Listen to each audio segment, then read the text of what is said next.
करायचा, त्यानंतर घरातला खर्च कसा सांभाळायचा। पण आपल्या सर्वांचे लाडके संवेदनशील मुख्यमंत्री साहेबांनी ज्या योजना तुमच्यापर्यंत आणल्या, सगळ्यात महत्त्वाची योजना आणली जी मुख्यमंत्री लाडकी बहीण योजना। या लाडकी बहीण योजनेमुळे माझ्या बहिणीने तिच्या पंखामध्ये बळ आलं आणि तिने उत्तुंग झेप घेतली, उत्तुंग भरारी घेतली। आणि अशी माझी बहीण आज खुश आहे आणि मोठ्या संख्येने इथे उपस्थित आहे। त्या सर्व लाडक्या बहिणींचं सहर्ष स्वागत।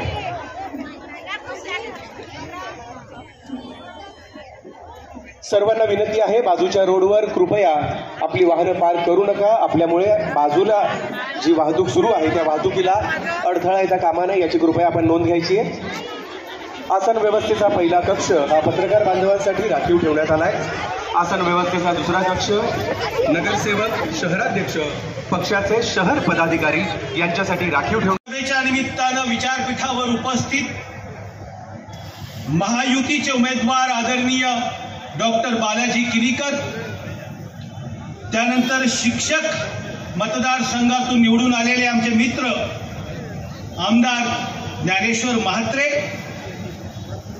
पीआरपीचे नेते आदरणीय प्रमोद तालेजी, या ठिकाणी उद्योग क्षेत्रामध्ये ज्यांचं नाव आहे असे आमचे मित्र आदरणीय विश्वनाथ पनवेलकरजी, सर्व कामं आज मंजूर करून आणलेले आहेत। आमच्या नवबुद्ध व एससी मुलांसाठी जे सर्वसामान्य गरीब मुलं असतील त्यांना निवासी शाळा 100 मुलांची निवासी शाळेचं सुद्धा काम आपल्या इकडे चालू झालेलं आहे। बार्टी जे एमपीएससी यूपीएससीचे जे केंद्र असतं ते सुद्धा आपण अंबरनाथमध्ये चालू केलेलं आहे आणि बार्टीचा जो सुद्धा प्रकल्प उल्हासनगरमध्ये या ठिकाणी आलेला आहे। प्रशासकीय इमारत असेल किंवा नाट्यगृह असेल, दोन्ही उल्हासनगरची प्रशासकीय इमारत असेल किंवा इंडोर तालुका क्रीडा संकुल, दसरा मैदान असेल किंवा आमच्या सिंधू बांधवांसाठी 4 नंबर 5 नंबरसाठी सिंधू भवन असेल, जसं टाउन हॉल सारखं सिंधू भवन सुद्धा काम या ठिकाणी चालू आहे। मार्केटचं सुद्धा काम चालू आहे। कैलास कॉलनी ते नेताजी ते लिल्लाई पोलीस स्टेशन या ठिकाणी मोठा रोड उल्हासनगरमध्ये काम चालू आहे।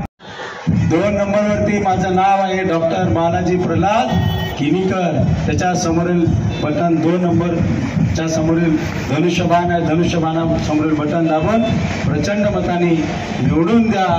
आणि पुन्हा एकदा महिलांना मी साहेबांच्या समोर एक सांगणार आहे, एक मागणी तुमच्या माध्यमातून करणार आहे। लेक लाडकी याची जी योजना आहे त्या योजनेला वयाच्या 18व्या वर्षी तुम्ही 1 लाख रुपये देताय, तर आपण सर्वांनी हात वर करून साहेबांना मागायचंय की 1 लाख न मिळता आपल्याला 5 लाख त्या मुलीला मिळावं, हे मी आपण या सर्व महिलांच्या माध्यमातून मागायचं का नाही।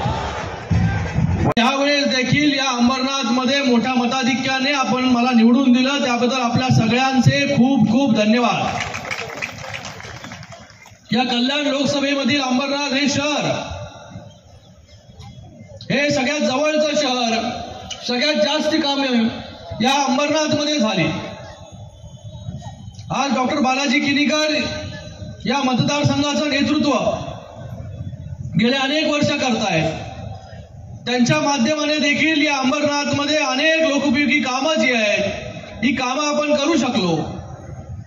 खरंच अंबरनाथ जे काट टाकते, अंबरनाथ आता बदलतंय। अंबरनाथ मधले सिमेंट कॉन्क्रीटचे रस्ते असतील, किसन कथोरे साहेब इकडे बसलेत, नेहमी किसन कथोरे साहेब बदलापूरमध्ये आणि त्यांच्या मतदारसंघामध्ये कशा प्रकारचे रस्ते चांगले आहेत हे आम्हाला नेहमी सुनवत होते। पण आज किसन कथोरे साहेब एकही अंबरनाथला रस्ता जो आहे सिमेंट कॉन्क्रीट म्हणजे डांबरी राहिला नाही, सगळे टोटल 100% सिमेंट कॉन्क्रीटचे रस्ते आम्ही करून टाकलेत।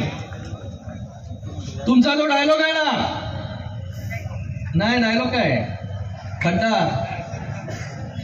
असेल तर माझा मतदारसंघ संपला, तसंच आता आमचा मतदारसंघ पण तसाच होत चाललेला आहे।